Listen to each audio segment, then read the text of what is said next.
up, guys? Mandalorian here, live on TikTok, and we're live here on YouTube. Shout out to everyone coming through this Wednesday. Wow, what a midweek treat, man. We have a lot to talk about in this finale episode of the Book of Boba Fett. My gosh, so much has happened. There's been so much that has happened. By the way, spoiler talk. So if you have not seen the episode, we're going to be talking about spoilers all the way through. This is a recap of the episode. So if you had not seen it, just know we're going to be talking spoilers heavy. And then all of my TikTok people, I am live on YouTube. So be sure to come on over. If you want to see and engage with what we're doing over there, you're more than welcome to join as well. And come drop a sub. I'm live over there as well. So a couple things that you guys can do to support me. Make sure you subscribe to the YouTube channel. Also, I have the Etsy shop open. So before Yandura pops in, oh, there he is. I was like, I know he's going to be popping in here in just a minute. Let me share the Etsy shop with you guys before we get heavy into our conversation. So here's the Etsy store, you guys. Couple things. I've been telling people on TikTok all morning that, you can get the T-shirts for 20% off.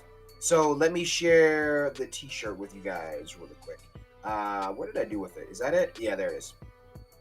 So this is our T-shirt right here, right? So pretty cool. This is the one I'm wearing. I'm sporting it right here. So if you guys want to get my On the Bounty List T-shirt in your hands, it is 20% off. Just use the coupon code DADALORIAN at checkout. You can access that. I'm pretty sure I put it in the description of this live stream, so you can click on that link there, or you can also click on my link tree on TikTok. If you're watching on TikTok, go and grab you one of my Mandalorian t-shirts on the bounty list, and it's got my name right there on the back. So make sure you go and grab one of the tees. They are amazing. We'll talk a little bit more about merch a little bit later, but yes, make sure you guys go grab merch, and shout out to all those who have already. I appreciate you guys. You guys are killing it, man. So I'm excited to see you guys wearing the stuff, man. So without further ado, let me go ahead and pop this link in really quick. What did I just do? Did I copy it? I think I did. Yeah, there we go. Yandura, posting that link right in there for you, my good sir. And let me get into a couple captions as he's coming in. Again, I'm also partnered with Save Neo. You guys have been killing it over there. A lot of people have been buying lightsabers and have been referred through me, which has been really cool. And I get a little bit of a commission off of that too. So thank you guys for going over there and checking them out. They are amazing. If you're looking to get a NeoPixel lightsaber in your hands, go and check out Save Neo and use my coupon code. It's always Mandalorian, even at my store. Make sure you pop that in, and that will get you a lightsaber in your hands. Other than that, as far as other things, just be sure to subscribe. Make sure you guys subscribe to the channel. Our goal is 10K. That is our big goal for YouTube.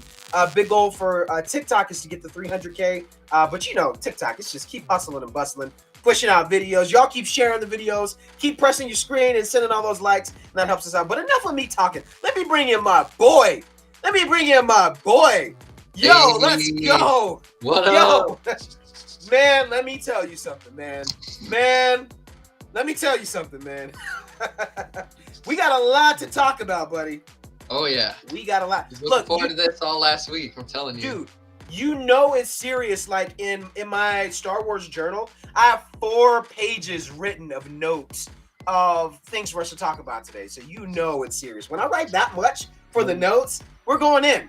We're going in, y'all. So, Yandura, man, good to see you. Thank you for being here as always. And y'all, for sure, make sure you go and check out my buddy Yandura on TikTok. He does a lot of stuff, Star Wars community, video game stuff, and you'll be seeing a lot more of him because we're going to be collaborating on Wednesdays. So get used to seeing him. He's a great dude. Man, where do we even start? Man? It's hard to say.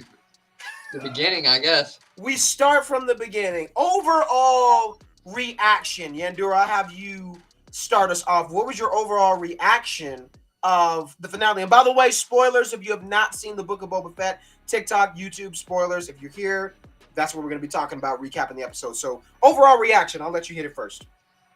I think it was great, honestly. I'm going to be real. I think the episodes, a couple of them before this, were just a little bit better. Okay. But this thing, it got me. Like, there was so many callbacks. There was so many little moments where I'm like, oh, I see what you did there. Yeah. You know what I mean? It was great. I loved it. Same, man. I think overall reaction, I was glad. It was one of those where you had to watch it again. So, you know, I stayed up late. You know, I did the watch party last night. And shout out to everyone on TikTok that came through for that. And I was like, okay, I need to go back and rewatch it because there were certain things which we're going to talk about in the stream. I was like, I'm trying to figure out if certain things were referenced. What did I miss on certain little parts? So it was one of those episodes where you're like, okay, I got to go back and rewatch this. Maybe a couple more times. But man, overall, I loved it. I thought it was great. I will say this. If you really wanted Boba Fett to be in this last episode, you definitely got that. Yeah. So don't worry. Right, yeah, you definitely got a lot of Boba action. And that's something that I really appreciated. So anyway, let's start from the beginning. We're going to be recapping this episode again. Heavily spoilers, TikTok, YouTube. That we're going to be recapping this episode. So we'll start from the beginning. My first note is, you know, in the beginning of this chapter, this is chapter 7, Boba and Finnick and Mando, they're kind of in the ruins of, you know, the cantina in Mos Espa. Mm-hmm. And, you know, I was a little bummed because, you know, I was simping over that the Twi'lek, and she's not coming back no more. And I'm like, man, that was the reason I was watching the show. It's the Twi'lek, man. That's it. Even my wife, she was a little mad about that too. We're like, come on, man.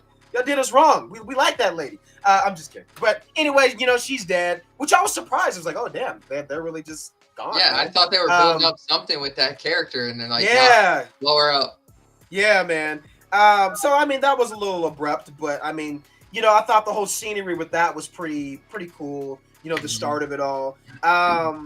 Then Cad Bane meets with the Pike leader and the mayor, and then that's where we find out that obviously the mayor, well, I mean, the Pikes, they were behind the death of the Tuskens. What were your thoughts on that when you were like, oh, shit? What were your thoughts? I kind of knew. I was like, I bet you, because all you had to do, I noticed there was the spray painted symbol. I was like, anybody could reenact that symbol. Yep. You know what I mean? And it made sense. And I was just like, yo, I called that one. Yeah, man. It was kind of like there were other theories that I had, which we're gonna talk about before, but then I was like, oh, okay, you know what? It makes sense. They were kind of playing 2 for 1 in this game, you know, in this crime world. So it was like, hey, you know, enemy of my enemy is gonna be my friend. I'll let my other enemy kill this other enemy, and I don't have to pay anyone. You know, that makes sense. Take the fall as well. Yep. So, I mean, I was like, okay, kind of like what you were saying. I was like, okay, that definitely makes sense when you think about it. It was like, okay, it makes sense that the Pikes will be behind it. Then we see the X-Wing, the famous Luke Skywalker X-Wing, pull into frame. R2-D2 returns Grogu to Mando and Pelimoto on Tatooine. Now, what were your thoughts on this? I kind of want to pause in this moment for a little bit because do you feel like okay, what were your thoughts on Grogu's decision? Number one, did you call it like he's gonna take the chainmail, he's gonna go back to Mando? Did you like that decision, or did you want something else?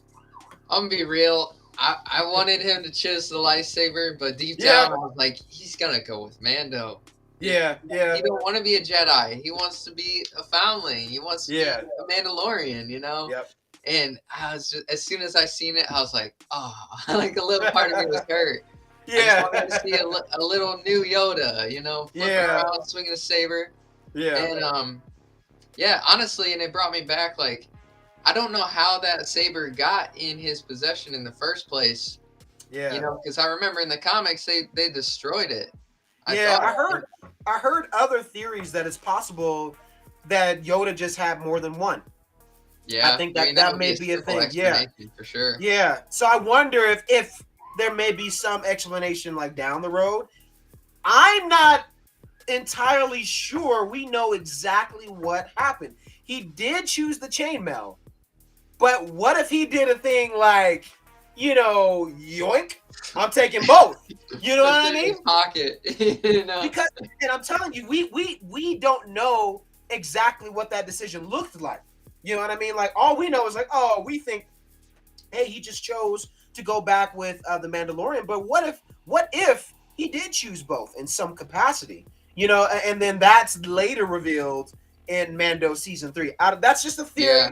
We'll talk Honestly, I more think about it. it could be because I remember it was saying R2 was like, I'm in a hurry. I gotta go. Hurry this up. You know what I mean? Yeah. He Yep. had to leave. So maybe something's happening back in Luke Skywalker's territory. You know what I mean? So Good see some more catch. about that. Yeah, it was just a small thing because he was when she wanted to hang out with Grogu and feed him the dung worms. Yeah. Yep. Like, hold your horses. I'm trying to see the little guy. I know you're in a hurry, but yeah. you know? So maybe there could be something else going on behind the scenes that we really don't know about. Ooh, we'll see in the future. I gotta watch it a third time, Yandura. I'm going crazy, man. So little details, always. Yeah, but I'm glad you mentioned that because I was like, damn, you know, that is true. R2 did kind of seem like he was in a bit of a hurry. So I guess we'll find out.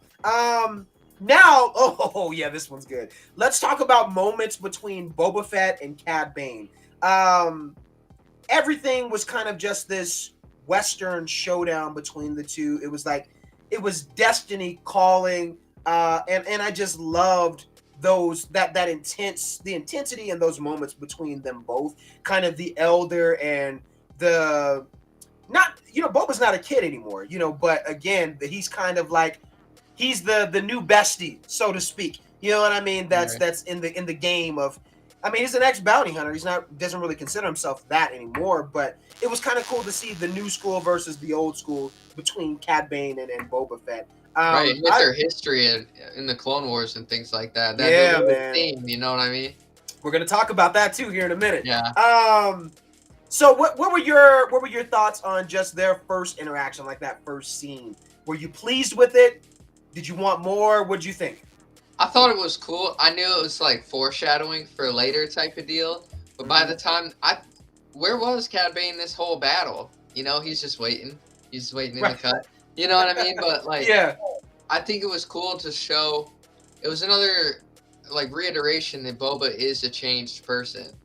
Yeah. Because an old school Boba would have, in that moment, blah, you know what I mean? Yep. Whereas Fennec was like, nah, this ain't the time. We aren't going to do this here. You know, and he listened. He took his hand, put it back on the blaster, you know? I think oh my God. Are we a dyad? Holy shit. Let me explain something. We do this every stream. You say something, and then it goes into the exact thing I was about to say. I think we might be a dyad in the Force, man. I don't know. I'm just saying, man. So literally, I was just about to say Fennec keeps Boba balanced. I literally wrote that down. So, that's why it's so good that Fennec is there from the whole beginning. Yeah. She's like, everybody needs somebody to kind of keep them held down, keep them in check. And I think he does the same for her, you know? Yeah. Yep. But you were totally right. Like, I think, again, like, and my buddy Andura was kind of saying, like, old school Boba Fett, he would have murked Cad Bane quickly, you know, or really kind of escalated the fire, you know, when he shouldn't have back in the day. But now that he's kind of got a confidant there with him to kind of keep him leveled, it's like, hey, you gotta remember, like, even Yandura said this, last stream? Boba Fett is kind of playing chess, and he's got to make sure he's making the right moves at the right time, and kind of having a friend, a confidant there to kind of help him through.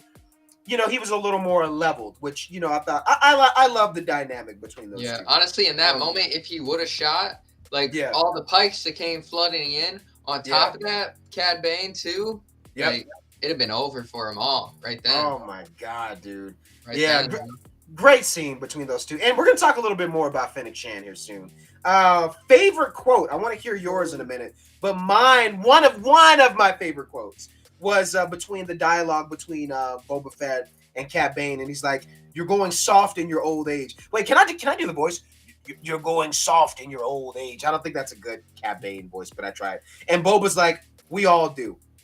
You know, but then there's a lot of foreshadowing, even as you were saying, between their early moments, there was a lot of foreshadowing to their last battle. And I just love the dialogue. That was one of my favorite quotes. Yeah, that line really stuck out to me too, because it's confirming what we all know, that Cad Bane is super old at that point. I think in canon he was 71 at that point, and that's old for his species.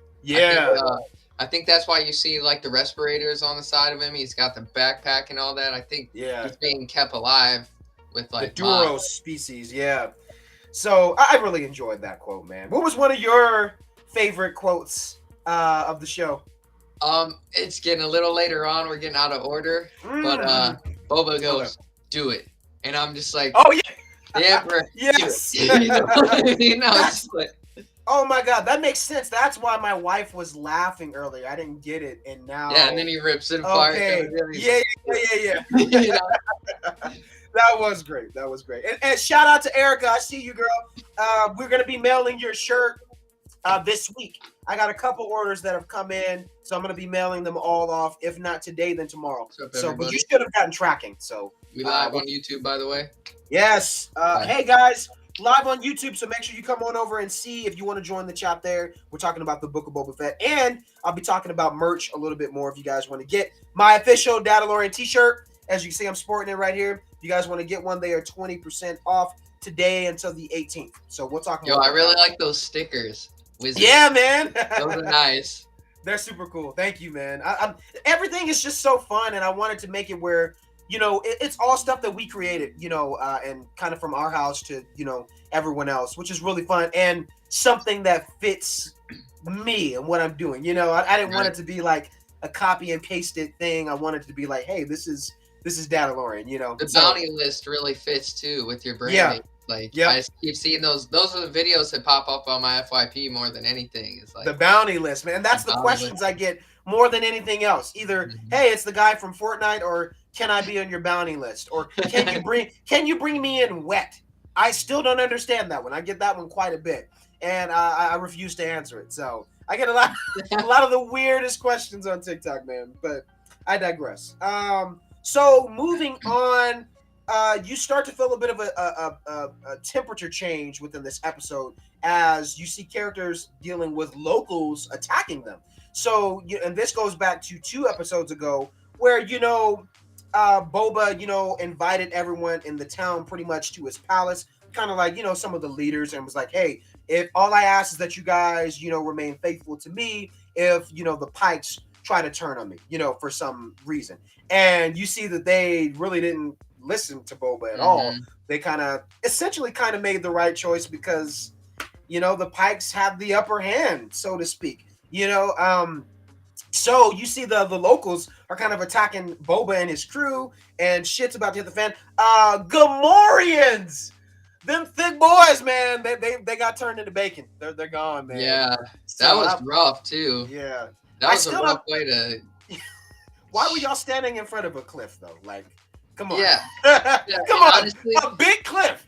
It makes me wonder, like, is there retribution for the locals attacking Boba? Like, yeah, the leaders, because they share balance, they share power. Now it's like Boba gonna go through and disintegrate a few guys, and now he's got all the power.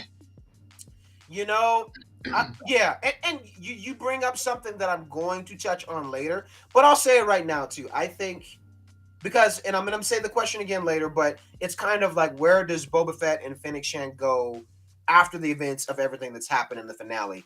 And I feel like now that he's earned the respect of the people, now we need to see that, and we got to see a little bit of that savagery. I'm not saying he needs to be ballistic and just straight up disintegrating people all the time, but right. I think there needs to be this moment, like now that he has the respect, now the next time we see him, even if it's in somebody else's, show like the Mandalorian or Ahsoka's show, we need to see him being the crime boss. Yeah, I want to see that balance. Right, exactly. The balance. You said it, man. So I feel like that's the thing. Ultimately, I would say for me, that's been kind of missing for Boba Fett in general. Like his character in general. Like, I love everything else has been great, but I feel like that's been the main thing that's missing, is that balance of, he calls himself a crime lord. It's not me. It's not us saying like, hey, I want him to be crazy and doing all this crazy stuff. Like, no, he's calling himself a crime lord. So we need to see that balance between earning respect, but also tearing shit up at the same time. You know what I mean? Yeah, because now, like I said last time, he's still being somewhat of a politician. He's acting more like the mayor. Yep. And now that the mayor is gone, maybe that makes more sense, Yeah, he's kind of the leader of the town now. So, But I digress. Like that. Yeah, I'm getting a little ahead of time, but no, we're gonna touch on it again more. Other than that, we wanted Boba Fett ruthless action, and we got it in this episode, you guys. What did I write down in my notes? I said, yes. So the loyalty between Din Djarin and Boba Fett, I absolutely love. Yeah, that scene was. Oh my god. You know, Boba Fett and Mando, you know, they're kind of like out, you know, weighing their odds, and Mando's like, you know, hey, you know, we're gonna either surrender or we're gonna go die out, you know, fighting, you know. And Boba's like, everyone else is kind of turned on him and retreated. He assumes that, you know, Mando's gonna leave as well, and Mando's like, you know, that's against the creed. I'm going to stay until the end. And Boba's like, are you sure? And Mando's like, this is the way. And I'm like, oh my god, yes. I knew he was gonna say it. I was like, there was that pause moment there where you're like, is he gonna say it? And he does, being like, ooh.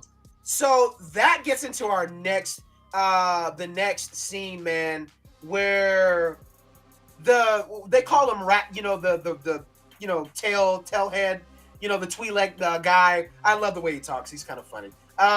But that was one of my favorite scenes. I think it was just done well. And I don't know if that's kind of stylistic to Robert Rodriguez, you know, the way he does things. But I really enjoyed that scene where he, you know, the spokesperson goes out, the Twi'lek, and he's talking to the Pikes. And he's like, hey, I'm here to talk about an option of surrender.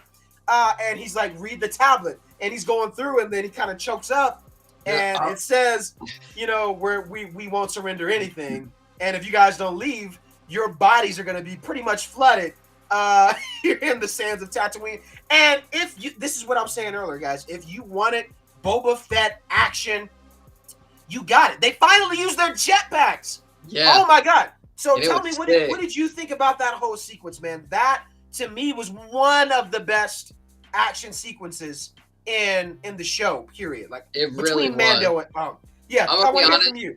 I had a small moment of like I was triggered a little bit when they're flying around. I've been playing a lot of Battlefront 2, Heroes versus Villains. Oh, okay. And all I can remember is playing it, and Boba Fett's just flying around blasting me over and over, and I can't do nothing. So I'm like, this is Battlefront 2 right here. So you're pod racing. The whole time you're watching, you're like, your eyes just tweaking a little bit. You're like, I like it, but I'm being triggered just a little bit, man. Just a little bit. Yeah, but I mean that whole action scene, you see the dynamic of how Mandalorians can work together in such tandem.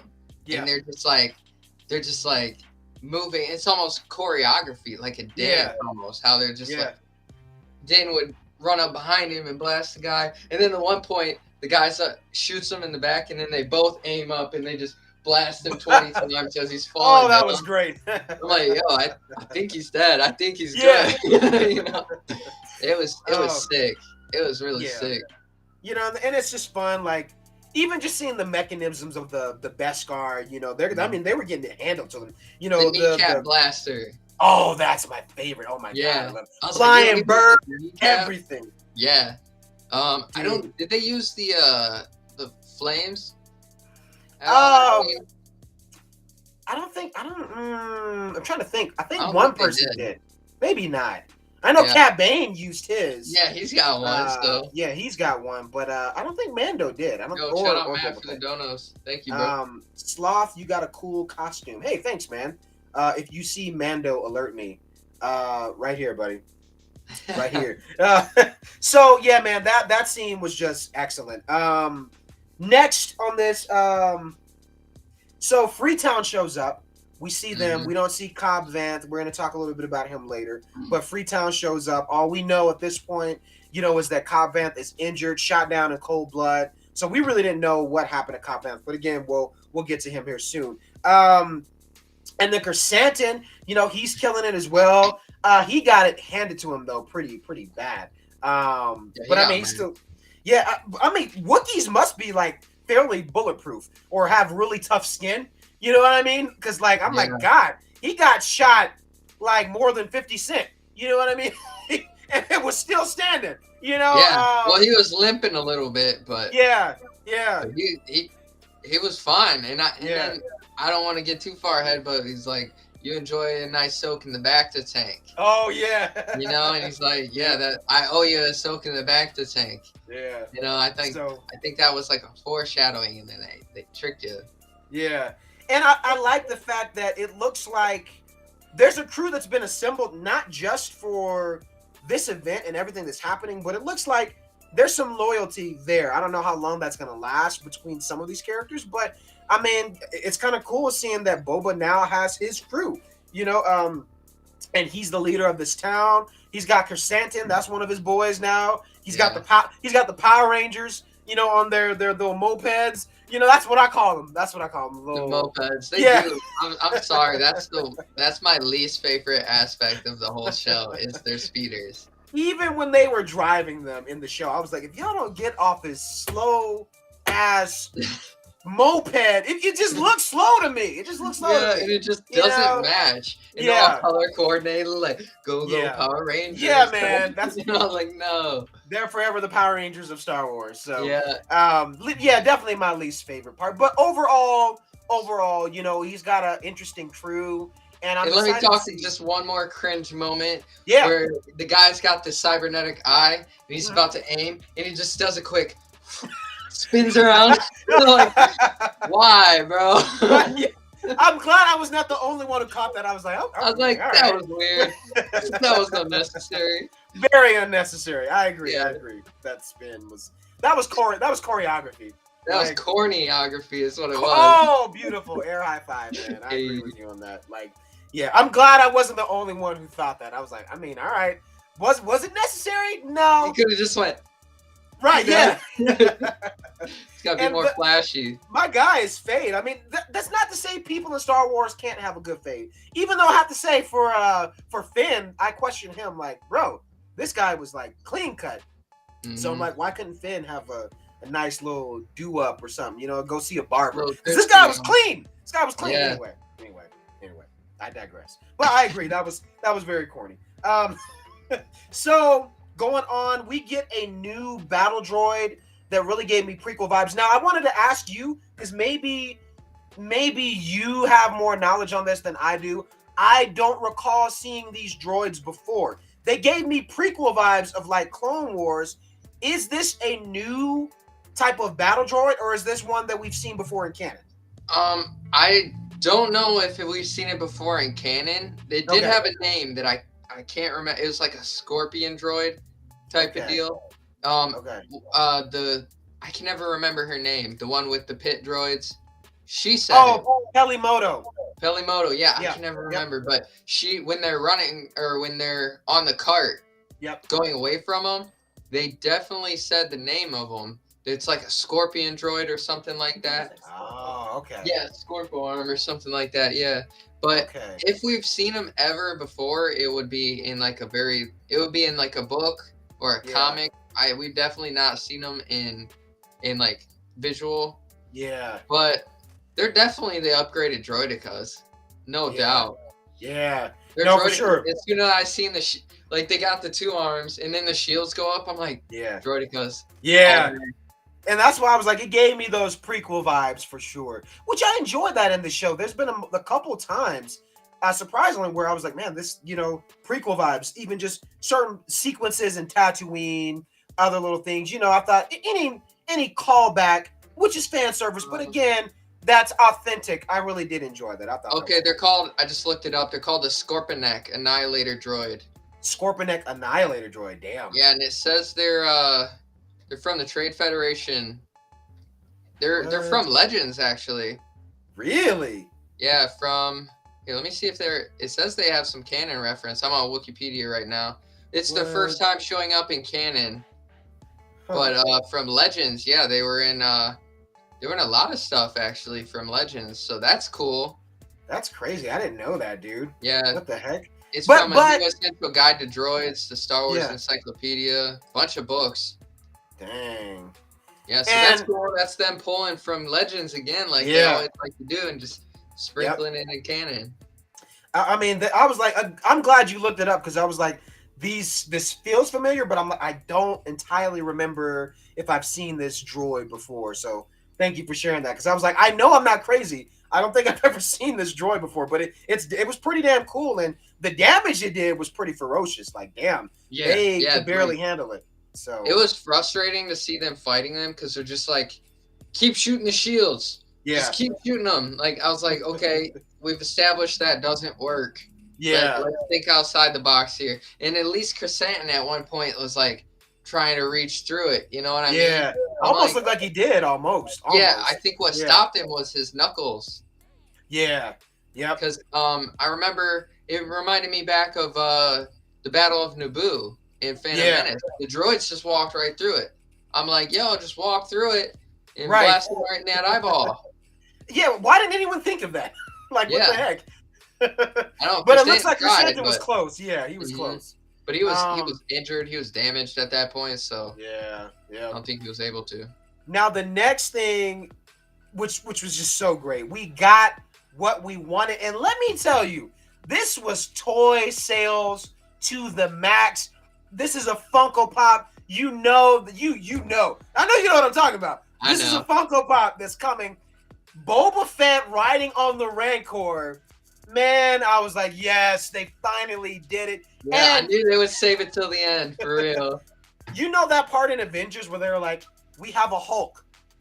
That was the same energy. We have a Rancor. It was literally that same energy, man. And he was just messing everything up. Like, he destroyed those battle droids, which was really cool. And it was cool to see a Rancor in its full, like, because back in the day, they were puppeteering all this. So it's cool to see it be able to be in, like, CGI and actually, like jump really around and smash stuff. Big King Kong vibes. Oh, yeah. Yes. I was thinking the same thing when he was kind of crawling on the buildings. He did the stance. It was a straight callback when he reached his arm out like that, when he's hanging from one arm. That was a straight callback to King Kong. Straight up. I love those little Easter eggs, like when you can kind of see other things from history of cinema sneaking in, and that was definitely one of those moments for sure, man. So that means toy sales for sure with the Rancor. I will buy that. I will buy that for a Funko Pop. I think that would. I bet you it'll be a Lego set too. Oh, just like a little Rancor with the Boba sitting on it, you know? Yes. That'd be sick. Boba's palace, like, just give me that, dude. Ooh. Just give me that. Honestly. Aside from that, after that, we get more moments with Grogu. Grogu uses the Force on the battle droids, and he also uses the Force on the Rancor, where, he kind of helps out Mando a couple different times. What were your thoughts on seeing Grogu? We knew he was probably going to do something. But I knew he was going to save the day somehow. I'm going to be honest, in that moment where he's using it on the Scorpionek droid, right? Yeah. I thought he was going to use Force Crush. I thought it was the first moment where it's like, okay, low-key, this is, since Grogu has strayed from the Jedi path and gone to attachments, I'm like, he's going to end up evil. Yeah. He's going to end up a Sith, We've seen it in the season 1 of Mando where he's Force chokes Cara Dune, and when he gets in season 2 when he gets captured by Moff Gideon, he's Force choking the stormtroopers as well. So I'm thinking like that. That's why I wanted him to pick the saber, because I knew what the alternative was. It's eventually evil. Yeah. And that sucks. The little green guy is gonna murk somebody, but he just pulls out the one little tool that thing needed to stabilize itself. Yeah. And I mean that saved Mando in that moment for sure, which I thought was cool. And then him just calming the Rancor, I was like, this is cool, man. It still seems like he still gets a little tired, but maybe not as much. Because he's growing into it, Yeah. But I think that scene was also a callback to Attack of the Clones when Anakin was taming the it's like a rhino. Yeah. The Mudhorn. He tamed the Mudhorn in Geonosis. And it's kind of like it was almost fighting back, but then it was like, okay, you and I'm going to sleep. Yep. Yeah. The next thing that happens after all of that, we have the final showdown between Cad Bane. Yandura, I'm going to have you talk about that, man. Like, what were tell us about the scene. Tell us about your thoughts. And then I'll kind of share a little bit after you, just kind of the poeticness I feel of that that last battle between Cad Bane and Boba Fett. What were your thoughts? Yeah, so what I'm gonna go off of first is the biggest thing that was a disappointment to me. Someone in my comments spoiled it last night at like 5 in the morning. They do it every time, bro. I just need to learn. Like, if there's a finale, stay offline. Yeah. Watch it. Because I watch them when I wake up, because it's like 3 a.m. here, and I don't know. It's too late. You know what I mean? Yep. So I got that spoiled. I didn't know how it happened, but all I knew is what happened to Cad Bane. You know what I mean? Yeah. But it was such a perfect callback. I knew they would do it somehow to the deleted Clone Wars scene, right? Yep. Where Boba gets the dent. And I think they're low-key implying that actually happened. That's what I was thinking. They're implying it without confirming it. You know what I mean? Because they're like... Yeah. Because if you notice in that scene, the dent is very prominent. You can like see it there perfectly. Like they're almost accentuating the view of it. And then it's like, it's right here. It's right here. And then it says... He's like talking to Cad Bane, and Cad Bane's talking about how he's like a kid and blah blah blah. Call this my last lesson type of deal. I think the issue with that scene was Cad Bane died. Yeah. I think they implied that did happen, but Cad Bane lived. Yeah. You know what I mean? So the dent is still there. We never got the true explanation, but the real Star Wars fans know that Cad Bane left that dent, you know, and that was their redeeming moment where like the Padawan becomes the master in a sense. It's the circle of it has gone all the way through, and for him to do it with the gaffy stick. Oh yes, so much more symbolic. So much more like this is what Cad Bane thought he knew everything about Boba in his tactics, but what he didn't know is what he's learned from the Tuskens, and he was disrespecting the Tuskens the whole time. Yeah. So I'm like, yeah, that was just perfect. It's symbolic. It made so much sense. I agree, man. Everything you said, I 100% agree with. I feel like that unreleased footage of the Clone Wars, the animated stuff between Cad Bane and Boba Fett, I feel like it was being referenced in the line. I had to go back and listen to it. Cad Bane, when he's talking to Boba Fett, he says, "This isn't the first time I beat you out on a job." And I was like, okay, I'm trying to, remember where that was. Right, exactly. And I feel, and just everything that, even like when you were talking about the dent in the helmet, just everything in that scene, I was like, this feels like a reference and callback to something unseen. You know what I mean? Mm-hmm. And I feel like it must have been that moment. Now, again, what you said about the Goffy stick, I think it was so poetic. I thought it was really cool because everyone essentially kind of sees Boba's kind of gone soft with his time of being with the Tuskens. And the fact that when he brings that stick out is his moment of strength, it was very symbolic to me, where it was like, no, you really see the strength, where it's almost this idea of like meekness is weakness. That's what a lot of people kind of, can see is like, if you're being kind, if you're being, loyal, if you're being, anything other than ruthless, that's seen as weakness. But, Boba has changed over the years and you see that, but that's what's made him stronger. And I think that the fact of him using that weapon that he got from the Tuskens, I think it was very symbolic in his change, which kind of brought everything full circle to all those flashback moments, which I really appreciated. I thought it was really cool. I think it was cool how it was almost a callback to when Fennec said, your time with the Tuskens has made you weak. And he says, no, it's made me strong. Exactly. And then just to take a quick left real quick, can we talk about when Cad Bane gets murked and you hear this little bit of auto-tune come out of him? He's like, he sound like T-Pain just got stabbed. Like, this is a small moment. He's like, and I was like, what? That was weird. Yeah, man. I mean, I kind of expected he was gonna die, but it was. I still think it was like, damn, like, but it was really cool. I think to kill him off in his live action first appearance. Not first appearance, Yeah. but if you're going to kill him off, it was kind of cool to see that the character was brought over in live action. And, again, for some people, if this was your first time seeing Cad Bane and you kind of fell in love with the character, sorry, but go back and watch Clone Wars. Go back and watch some of the old stuff. Bad Batch, you can see more of them there. But I think it was closure, too. Yeah, exactly. You hit the word, man. It was closure for sure. It was closure, and alternatively, like I said, he was 71 years old in the canon. They don't usually live that long. So what's the alternative? He lives, and then we just assume he dies of old age. Right. That's not Star Wars. Oh, and I want to go back real quick all the way to the first line of the whole episode, because you said last week, this is Star Wars. We're missing the war. And then the first line of the whole show is, "We are at war." Yeah. Right, exactly. Mandalorian called it. I knew it. It's a war, man. Yep, and we finally got that full war. The full battle was just sick. From beginning to end, nothing but fighting, nothing but action. You said something I'm going to elaborate on later. I'm not going to touch on it yet, but I'm glad you reminded me.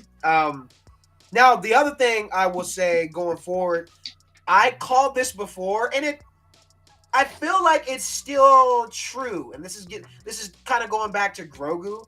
Do you remember when I was like, I feel like Grogu's going to pull an Empire Strikes Back, where he leaves his training, with Luke, because he senses something is going on with Din. Now, but I said that was going to be in Mando season 3. I thought that's what was going to happen there, where I was like, he's training, with Luke, and he's going to pull an Empire where he leaves because he's like, I need to go with Din.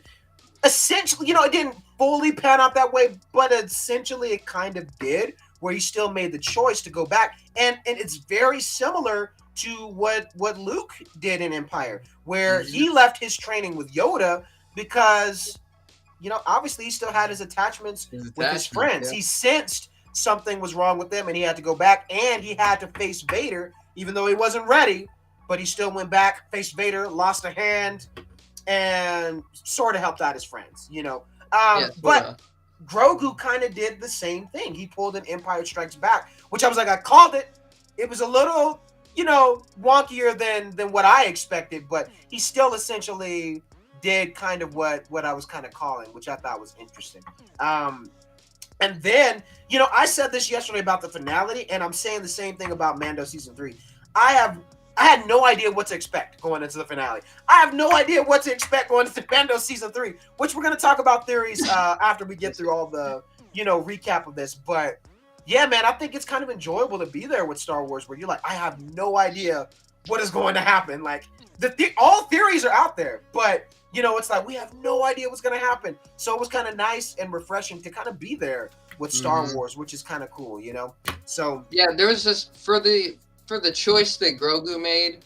I feel like to a lot of people who are just maybe casual Star Wars fans, or maybe this is one of the first shows they're watching, they'd be like, of course he's going to be a Jedi, of course, blah, blah. But I think he needed to come back to Din for not only to get that reconnective moment, but we got to think logistically.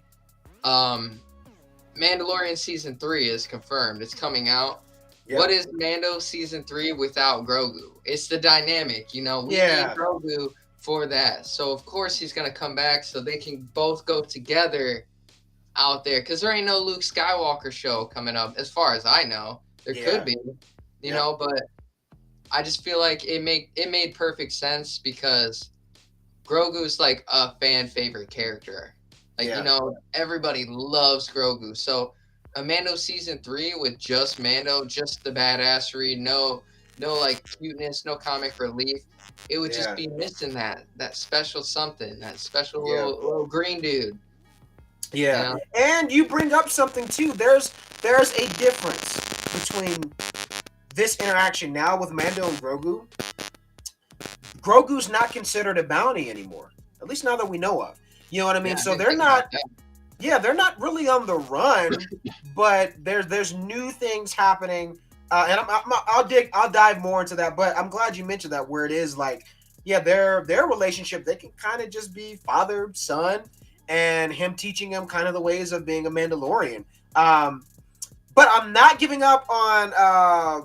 Oh yeah. I'll save my theory for this later. I still feel like we don't know exactly, ultimately, overall, what Grogu chose.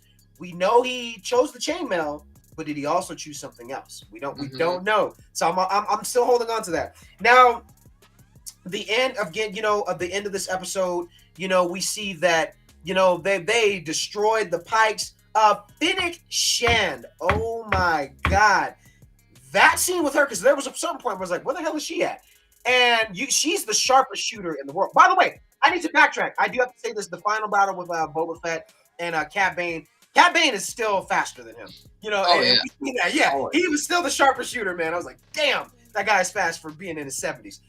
So I just had to say that about him. But Fennec Shand, she's also a sharpshooter, and everyone, the Pike leader, the mayor, everyone who was behind all the mess, she murks them to the point where it felt R-rated, and I was like, Disney, are we good?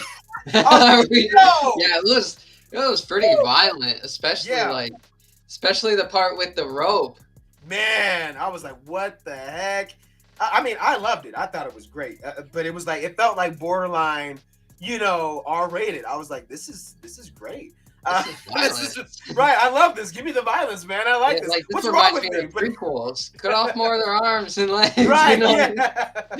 What's wrong with us? Us desensitized children. I know, but it was great, man. I really enjoyed seeing, like, these are assassins. You know what I mean? So you need to see kind of that ruthlessness, and we got it, man. And it was great. So shout out to cool, because we're wondering the whole battle. Where is she? Where's she at? She was just when like she showed up, making sure that nobody got away with it, man.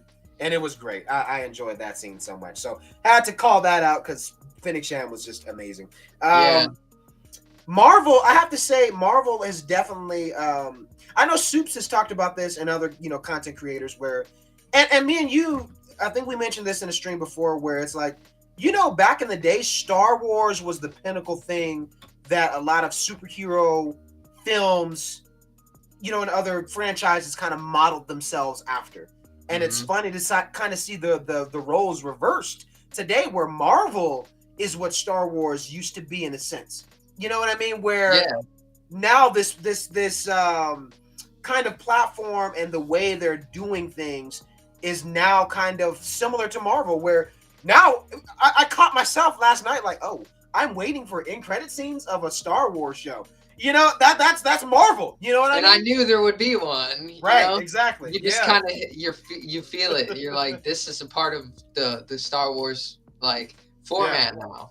Yep. But I mean, that was cool. We see that Cobb Vanth, he's still alive. I'm just like kind of confused though, because like he's getting in the back of the tank. Cool. My interpretation was he just got shot in the arm. Did he get his arm shot off to the point where he needs a cybernetic arm? Because you see the cybernetic dude sitting there all weird. I'm like, why does he need cybernetics? Like, what?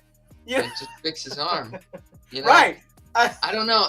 And honestly, I'm gonna be real. The end credit scene was a little bit underwhelming to me. Yeah. Because I'm like, think of the Mandalorian end credit scene. Like, we got a whole new show announcement of Boba Fett. One of the most loved characters in all of Star Wars.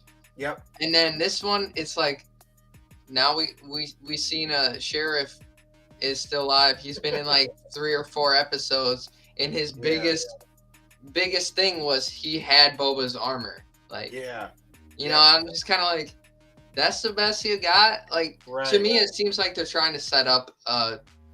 He might be in a new show or something. Like, I think that's what they're trying to get at.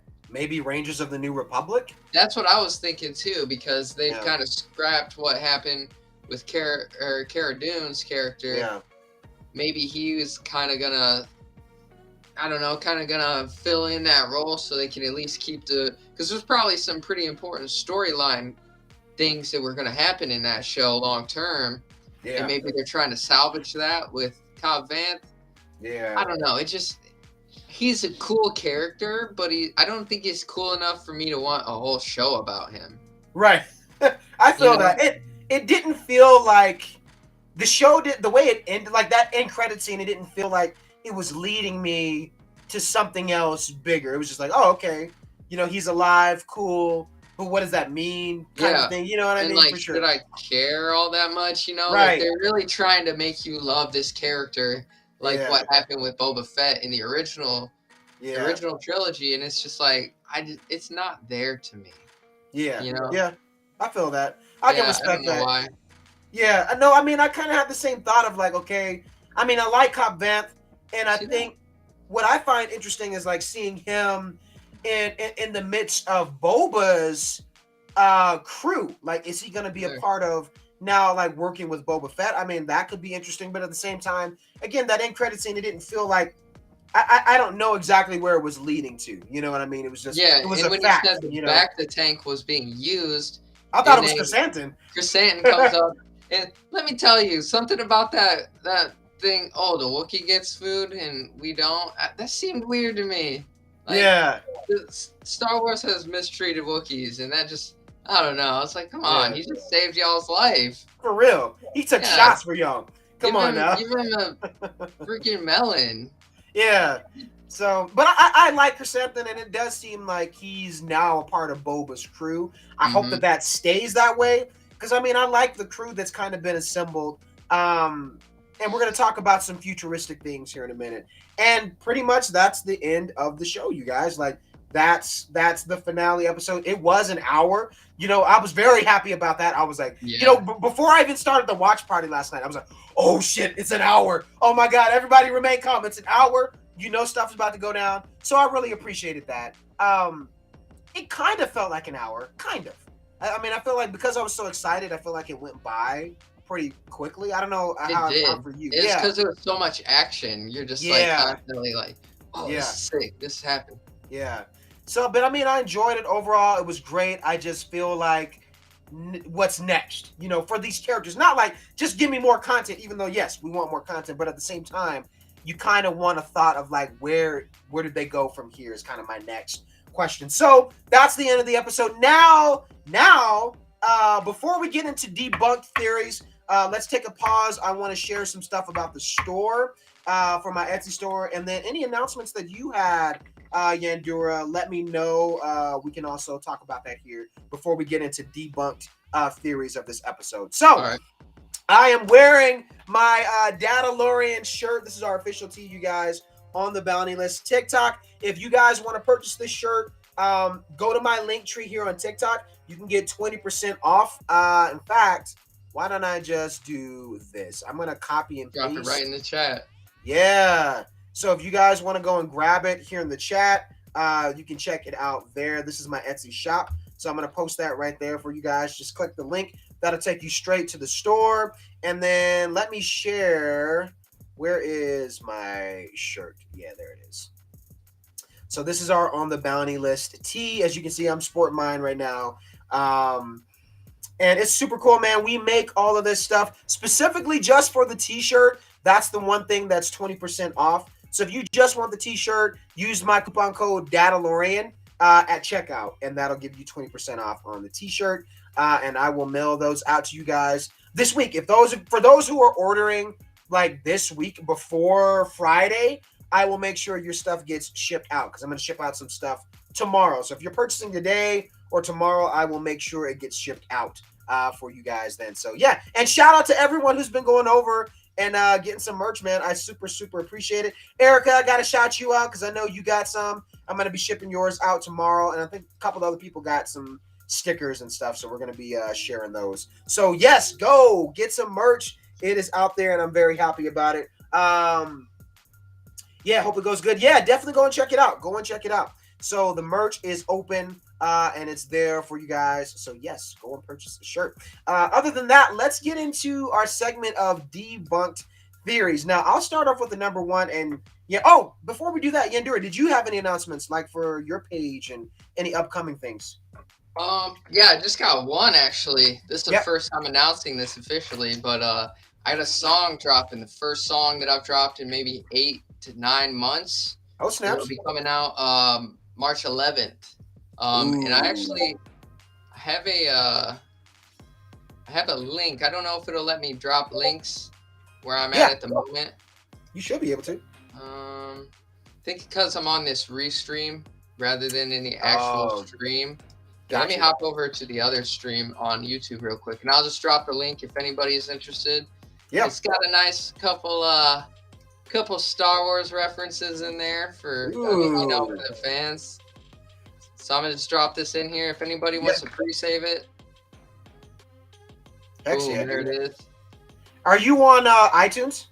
Yeah, I'm on iTunes, Spotify, Tidal, pretty much any streaming platform, Pandora even. I'm gonna go get your music today. I got you.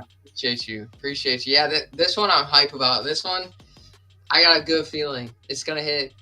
Usually people, we're Star Wars fans. We always say, I got a bad feeling about this. Telling you, I got a good feeling about it. Okay. Hey, go cop his music, y'all. Do not sleep on his music stuff. This man, actually went to school for this stuff and is killing it.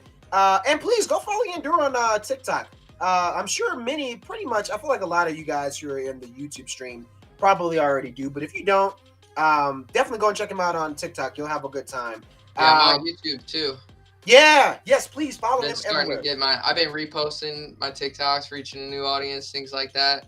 Works. Man. It works. Those shorts on YouTube. Mm-hmm. Yeah, man, that's where it's at for sure. Every now and then, one will just pop a little bit. Yep. Other than that, another announcement I just thought about for Star Wars. April 5th, you guys, mark your calendars. Already got my pre-order for the Skywalker saga, and you get a little Lego minifigure of Luke drinking blue milk if you did your pre-order for the physical copy of Star Wars Lego, the Lego Star Wars Skywalker saga. So April 5th, we will be doing streams on YouTube for that. Cannot wait. It's going to be insane. I got it too. I'll be doing the same thing. Trust me. Oh yeah. It's going to be insane. I didn't see your link. Did you already post it? Yeah, I did. It might have stopped me because of I don't know. It might have stopped me from posting it because it's a link. They might think I'm spamming or something. Let me see if I can. Let me try it again. Let me see if I can find you. Oh yeah, you're on. Let me go to your. I'm gonna go to your Apple. Is Apple Music good? Well, it's like a unreleased song, so there's a specific link to it. Okay. You want me to share your Apple Music link too? If you could share the Spotify link, got you. I got you. Actually, I might be able to DM you the link on TikTok if that's an option for you. I think you could. Yeah, I got your Spotify link. I found that. Yeah, good. Here, let me see. So I can pop that in the. Yeah, y'all go check him out on Spotify too. Boom. There it is. Yeah, so if y'all click this link I just posted in the chat, you can find Yandura's music for Spotify. You can find his link there. And then if you have another link for this specific song on TikTok, yeah, just shoot it over to me. I can go to the message on TikTok. I just sent it over. Yeah, for some reason it wouldn't let me post it myself, so maybe only the host can post links kind of deal. Oh, okay. Yeah, it's what's called a pre-save link. What you do is you sign in through it, and it'll save it to your playlist. So as soon as it drops, they got it. Okay. And it really helps out the Spotify algorithm, and it helps out artists a lot. But yeah, y'all are the first to even hear about it. I can't wait. Let me post that really quick. Boom. There it is. I just posted that. I think you guys should be able to click on that, right? Do you see like a link attached? No, it just says Yandura Music, Yandura. Let me see. If we can't get it, no worries. I'm gonna start promoting it anyway. I think I got it. I just had to copy it the right way. See if this one works, guys. I think this one should. Yeah, there it is. Hey, there it is. Yep. Appreciate you. Click that link. You can check out his new music. And I think it's super cool. Like, not only is he a musical artist, but it's cool to see like you implement like your love for Star Wars into some of your recent, stuff, which is really fun. So do not sleep on it. Go check him out. In there, that Star Wars line is one of my favorite lines I ever said. Heck yeah, man. I'm checking you out on iTunes today. I'm gonna check it out. I don't have Spotify, but I have iTunes, so I'm gonna go check you out. Yeah, either way. Yep. I appreciate you, bro. Yeah, man. So we have 2 more segments, and then we're almost done with our stream for today. But today we're getting to the part of debunked theories. I'll start off with the first one, and then Yandura, if you have any other theories that were debunked in this finale. Go ahead and shoot them out as well. But the first one is Mace Windu. Believe it or not, there was a lot of people who were like, they thought Mace Windu was going to show up in the last episode. I didn't think so. I was like, man, Mace Windu would be really, really old. And then there's the question of, well, what the hell has he been doing this entire time? Mm-hmm. You know what I mean? It would bring more questions than it would solve, I think. Yeah, exactly. The connection to him and Boba Fett, that I could be like, okay, I can see there could be some interesting closure there for Boba Fett, which would be interesting. But debunked, we didn't see any Mace Windu. Mace Windu's dead. So, sorry. For anyone who had their hopes up. I mean, we might see a Mace Windu in the Kenobi show, possibly. Maybe there, yeah. Evidently, they just announced the release date. I've been seeing people saying it. Yeah, I guess they just announced it. People have been saying it in my live stream. And I don't know. We should look into that pretty soon. Yeah.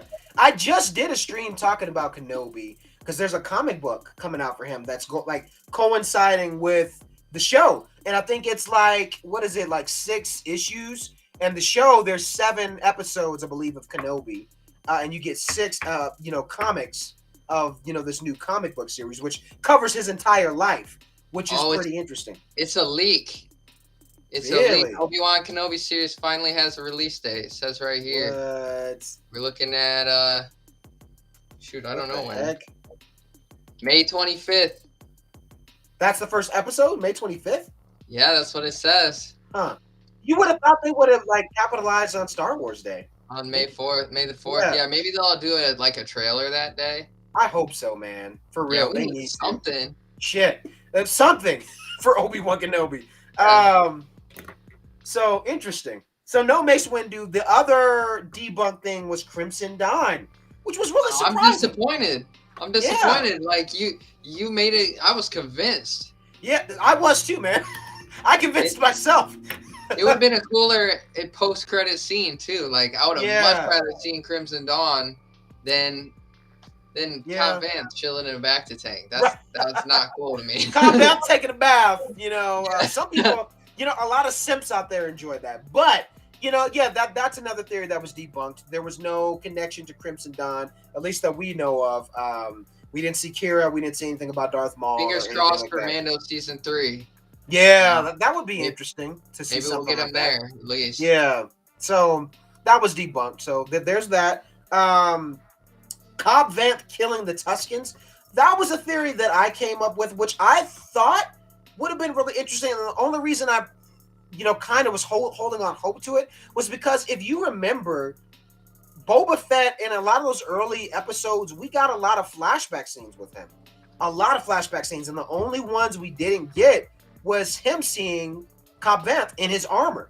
You know what I mean? And I was like, I wonder if that was intentional. And how impactful would that have been if it was Cobb Vanth in Boba Fett's armor that straight up murked the Tuskens, just kind of seeing things go full circle. You know what I mean? I would have thought that would have been a cool theory to see come to life, but no, that wasn't the case. And I mean, I guess it's kind of out of, Cobb Vanth's character, so to speak. Right. So I mean, it's fine that they didn't do that, but overall, if they did go that route, I think that would have really shook things up, for the story overall. But yeah, maybe if they are trying to do a Cobb Vanth series, maybe they're saving a lot of those details on what Boba and his interactions prior to getting the armor back were like. Yeah. Which I think is kind of weird, right? Like, we didn't see that flashback between the two. Yeah. He was in the show, but we still didn't see.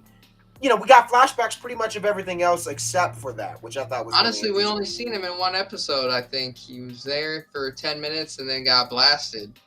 Yeah. You're right. And then just the big reveal, like that. That's what I'm saying about the ending. Is he wasn't established enough as an important character for the entire ending of Book of Boba Fett to be him. Yeah. It just was like, come on, it could have been anybody at that case. Yeah. No, I feel that for sure. At first, I was like, is that Dooku? Yeah. I didn't know who it was. I had to watch it back, but I was like, no, that wouldn't make any sense. Right. He says it Dooku. Yeah, I just seen the hair and the slick back. Yeah. Who hit that? Oh, it's Cobb. Cobb Vanth. Yeah. So anyway, that theory is debunked. The other one that I kept hearing about was people thought that Luke would be helping out in the final battle. That got debunked, and I'm glad that that didn't happen, because if Luke showed up, I mean, Luke would have just destroyed. He would have stole the show. Like, if a Jedi was there, their problems would have ended too quickly. You know what I mean? We wouldn't it wouldn't have even mattered what Grogu did, or his return would not have mattered. Yeah. Because if Luke shows up, he outshines literally everyone. Yeah. It's like he's the strongest character in the galaxy at this point. You know what I mean? So there's no point. Yeah, and and it kind of goes back to another moment where, when Grogu first came back, I thought it was kind of weird that Luke didn't deliver him himself. He just lets this child be delivered by R2-D2, even though astromech droids, they can fly a ship. So I get that. Maybe it was just like, hey, this is your decision. I'm going to send you back to where you want to be, but I have other things I need to tend to. I get that. But still, I just thought it was kind of strange that he wasn't there. But at the same time, I think that was intentional, because if Luke did come back, he would have stole the show. And also it saved him probably a lot of money and CGI face effects to just have him not be here. They didn't have to get Mark Hamill again. Like, logistically, it would have caused more money, more problems than it would have solved. And also, maybe that's, like I said before, R2 said he was in a hurry, so maybe Luke didn't come for a certain reason. Like, something was happening back there, and that makes me wonder. I have to check like where we're at in the time span, like of when Luke starts getting other students, because I know Ben Solo being the first one. I think Ben is like 5 right now. I'm pretty 5? sure. Yeah, so then he's not really even young. I think he was like 13 when he started training or something. Like, I'd have to double check the comics for that, but so, but we know it's coming. And that's something else I'm going to talk about here in a minute, because it makes me excited, but then it kind of makes me sad. But I'll talk about that in a minute. The last one that I wrote down for debunked theories was finale was the start of the battle, and that is a debunked theory, where I thought we're going to see ramifications and a big battle take place, but it wouldn't conclude in this episode, that we would see that trickle into the Mandalorian season 3. And I mean, from the looks of it, it seems like everything was it's over. It's squashed. It's over. Honestly, at this point, I don't even know if there'll be a season 2 of Boba Fett. I don't think so. It kind of seems I don't think so either. What else do they have to do? They kind of gave the full conclusion. He's just gonna be the new Jabba the Hutt. Yep, that's exact, dude. Oh my god, dude, are we a dyad in the Mandalorian? I don't know, man. What's going on? You take my words right out of my mouth, but literally, that's kind of. I think it's set up to put Boba Fett in a placement situation where it's like, okay, now you see the backstory, how he survived, where he's been, where he's going, and this is how he's going to be used primarily going forward. He's the crime boss. Whenever we need to go to Tatooine, he's that crime lord sitting on the throne running things. So whenever we need to use him, we know where he's at, kind of thing. Which I mean, I'm fine with that too, where it's kind of cool to see now he's kind of running things, which is cool. So yeah, that theory is debunked. I mean, hey, the battle was massive. It was great. And surprisingly, it didn't feel abrupt. Hey, thank you, Matt. It didn't feel too abrupt to me. Like, they handled it the way it needed to be, and the action was pretty intact. But it didn't feel like, oh man, I feel like the battle needs to be more. I feel like, they handled it the way it needed to be, and I was okay with that. So yeah, that's any other theories from you? Any other debunked theories that you've heard? I didn't hear a lot of theories. Yeah. I'm going to be honest. The main thing that I was hoping for, I wanted to see Crimson Dawn, like you were saying. Yeah, man. I was sad about that. I feel like it would have set up. I don't know. I feel like I wish they would have set up more of what is going to happen in Mando season 3. Yeah. It just kind of ended. Grogu's taking a nap with the Rancor. Yeah. Like, they see he's powerful now. He can do all this stuff.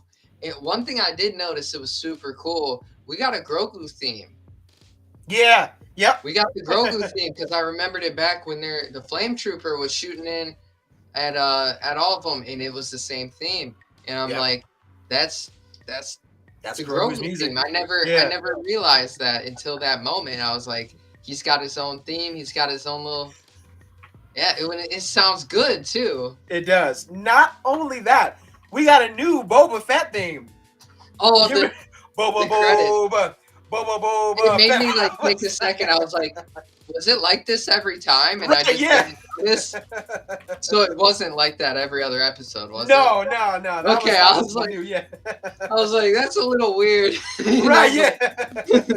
Did I just not hear it before? Right. I was like, it grew on me. It was kind of funny at first, but I was like, I was like, this is kind of weird.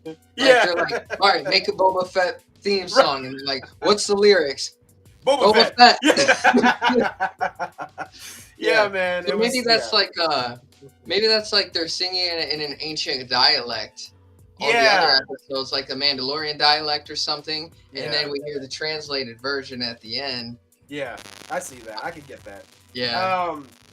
Yeah, man. I thought that was pretty fun. And speaking of which, for the music, any other music fans of the show, the first volume of the Book of Boba Fett, the music, is out on iTunes. The second volume 2 comes out on the 11th of this month. So if you guys are fans like me of the music and you love, I mean, that's what I always listen to Star Wars music. That the first volume is out. So like the very first few episodes, and then volume 2 will be out on the 11th. So if you want to cop the music of the Book of Boba Fett, it is available. So that's sick. I really liked the Boba Fett theme.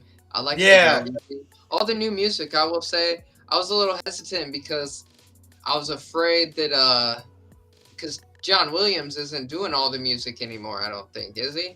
No, it's Ludwig Göransson, the same guy that did the Mandalorian. Yep. Right. Yeah, and I'm like, okay, I hope we still have that, like, the thematic, like, connection to the characters and all this, and I hope they do it right still within the same guys.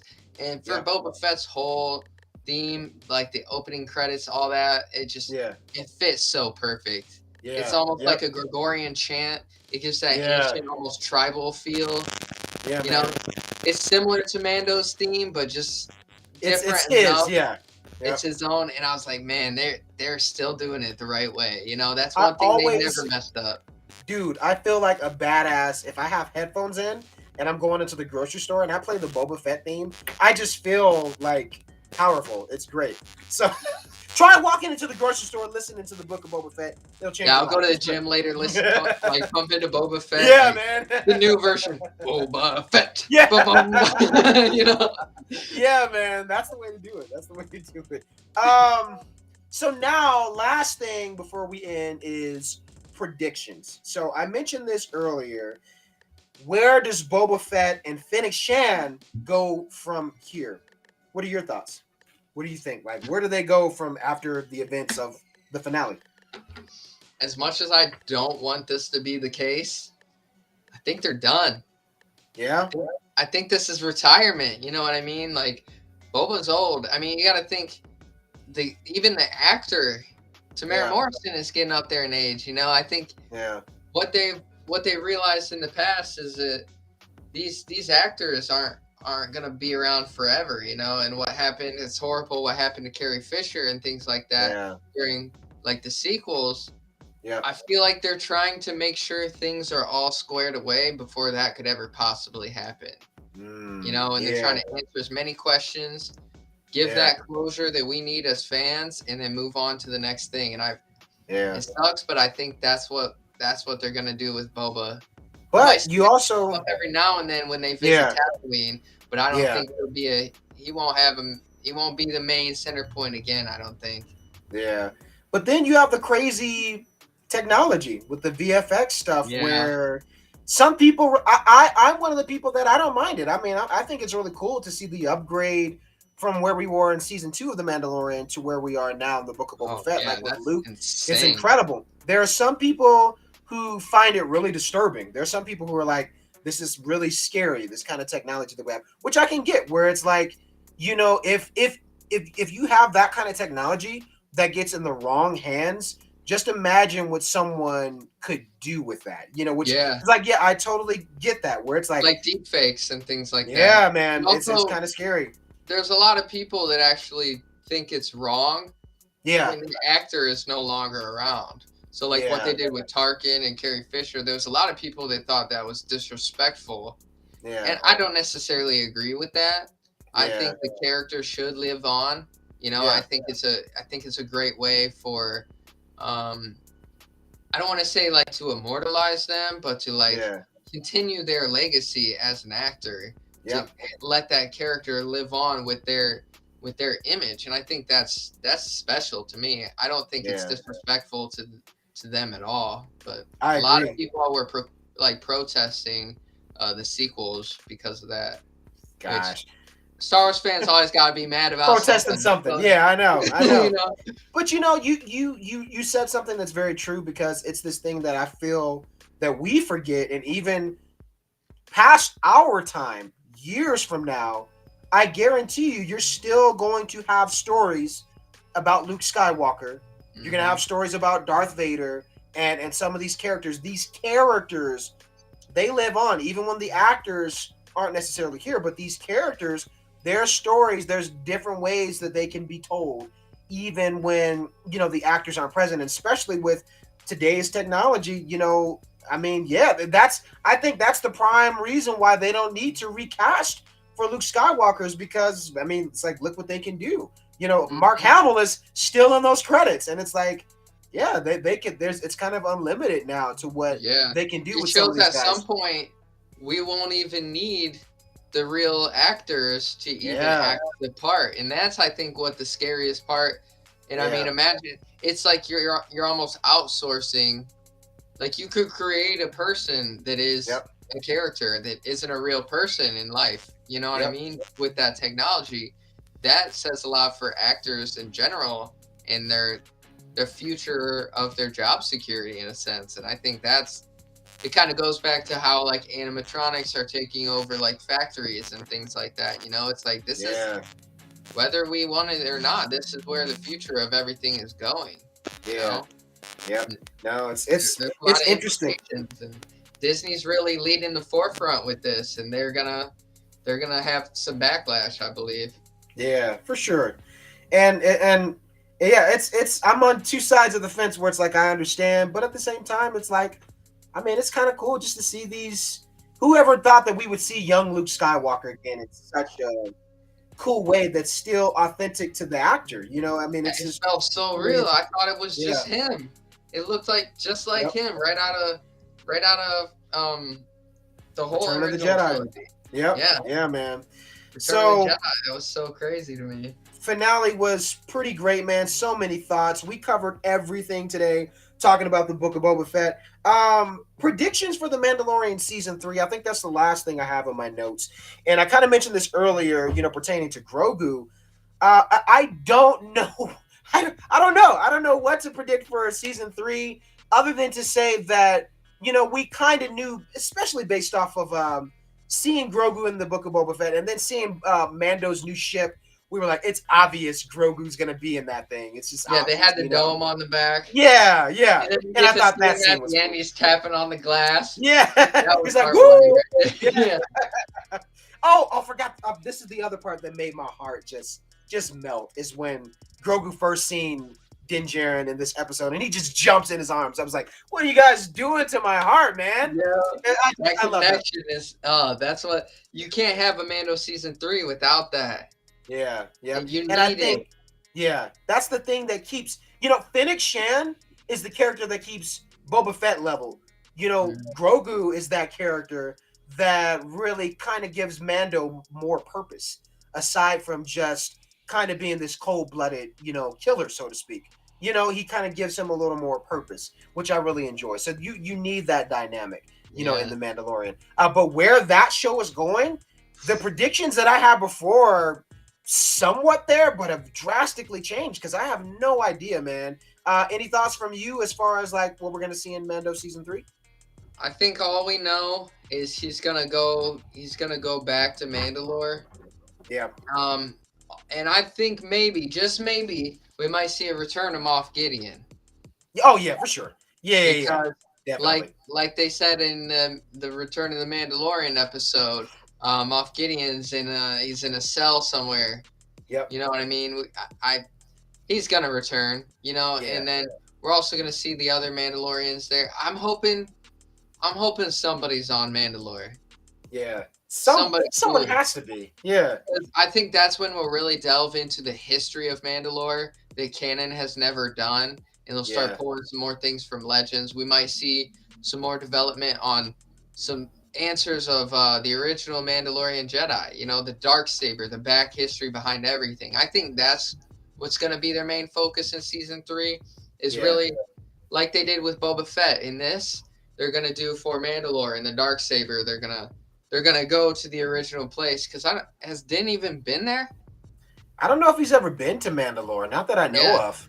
Yeah, so I bet we'll find ruins. We might find like a library or something that tells the story, or like some statues and things like that. Showing us something of what's left of it, for sure. And they said it's underground. So when they're bombing, I'm assuming that there's a lot of there's sacred places underground that survive, like almost in Jedi Fallen Order, when you're going underground to learn about the Zepho, and you got to take those spherical air balls and set them all up, and there's all the catacombs. I think it'll be something similar to that. Ooh, that'll be interesting. Yeah. So I don't know, man, and I'm still holding on to the theory that we know that Grogu took the chainmail, but what we don't know is what that entire decision looked like. It could be just as simple as that. He took the chainmail where. Oh, there's a funny. Yeah, man. Let me see if I can find it. I want to see if I can find it. I don't know if you've seen the comic. I'm gonna look it up really quick. It's the Luke and Grogu. Shout out Strip Stops.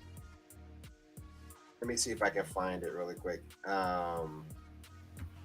Book of Boba Fett. It's really funny, and I feel like it's literally everything that happened in that decision with Grogu and Luke Skywalker. I'm trying to see if I can find it. It's like a fan made. It's a fan made thing. Do you know what I'm talking about? There is one I seen with Grogu goes to the blacksmith, and she's like, and this is a fan made drawing. She's like, "Oh, you brought Beskar?" Yeah. And then you see a Grogu in full Beskar armor. Even to his ears are pointed in Beskar, and I was like, wow, it's funny that kind of happened, and it looked Dude, I'm trying to find the it's so funny. I just wish I could find it and pull it up and share it with you guys, because it's really funny, and I don't think I can find it.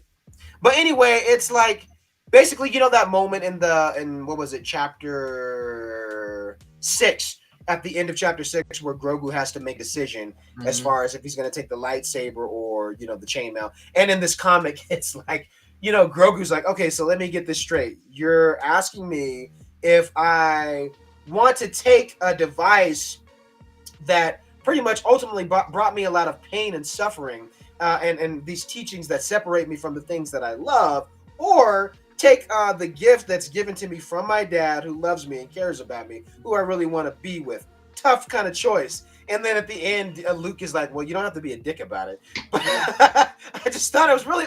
I wish I could find it so you guys could see it. It's pretty hilarious. It's one of those short... It makes sense, though. Yeah, so I feel like, in my mind, that's the headcanon conversation that happened between Grogu and Luke. So, but again, I'm still saying we don't know exactly what that entire decision looked like. He took the chainmail, but was that a test from Luke? Did he also give him the lightsaber? We don't know. We really have no idea. And then that wouldn't explain what happened in the long term. What happened to Yoda's saber if Grogu didn't take it? You know what I mean? Because then it's like, what, Luke just held on to it in his pocket for another 20 years, kind of deal. Right. Yeah. So I think he has both. Because, and I say this, and you guys can quote me on it, Grogu essentially is both. People are trying to get him to choose, but he is force sensitive, and he is a Mandalorian foundling. Yeah. And there's so much rich history behind the Darksaber and all of that stuff. I just feel like, this kid, maybe he's not going to become the new Mandalore, but he's becoming something different.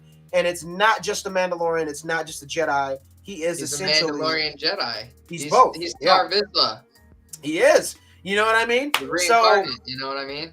that's kind of my predictions as far as things that we'll see now with Grogu going into season 3. That's just something I don't know. We'll see what happens. So other than that, that's pretty much it for our stream, you guys. I do want to say this since we have a few more people coming into the chat. Let me post my store one more time in the chat, and then I'm going to share the screen one more time so you guys can take a looky because shirts are on sale, you guys. Shirts are on sale. So let me share. Where is it at? There it is. So this is the store. You guys can feel free. We have the Bounty Bundle, which is super cool. So if you guys want to get one of the tote bags that I have, the Mandalorian stickers, plus the t-shirt, that one will cost you $40, but the shipping is free. Someone asked me earlier if I ship international. Right now, we do not, only because international shipping is super pricey. Yeah, it's like $30. Yeah, man, it's $30. I know what you mean. I used to ship out yo-yos and stuff.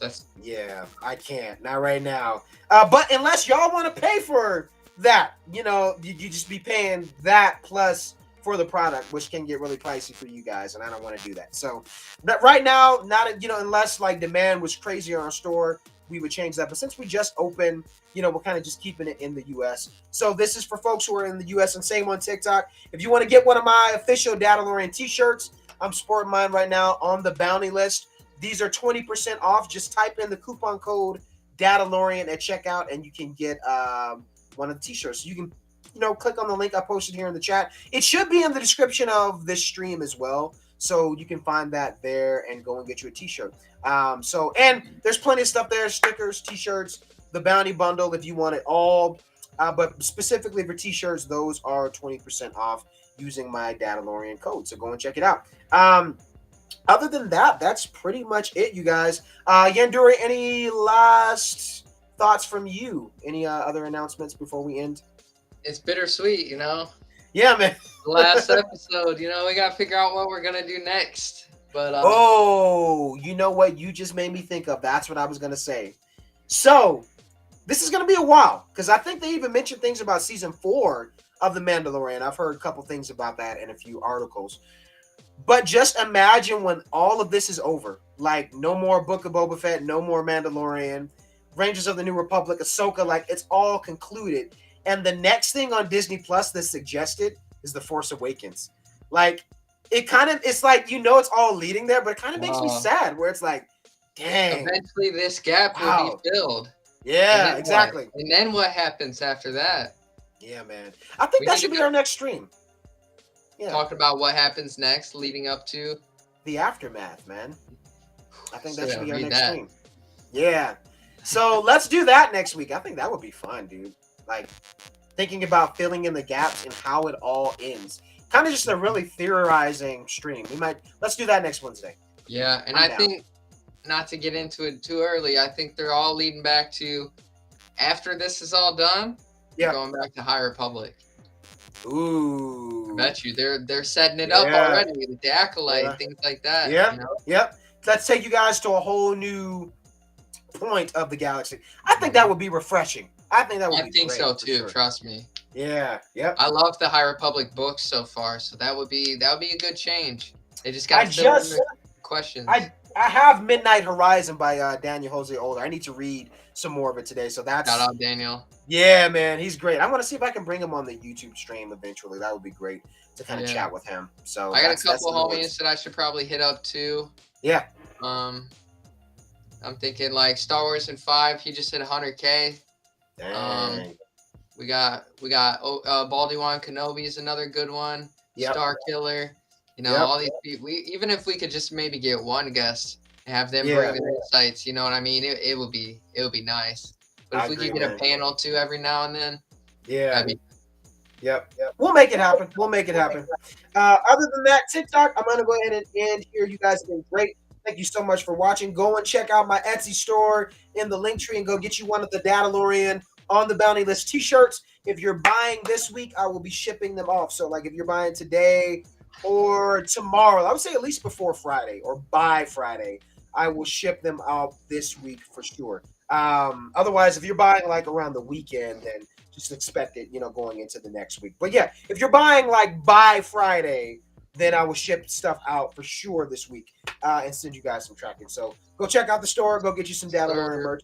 I'll see you guys for the next stream.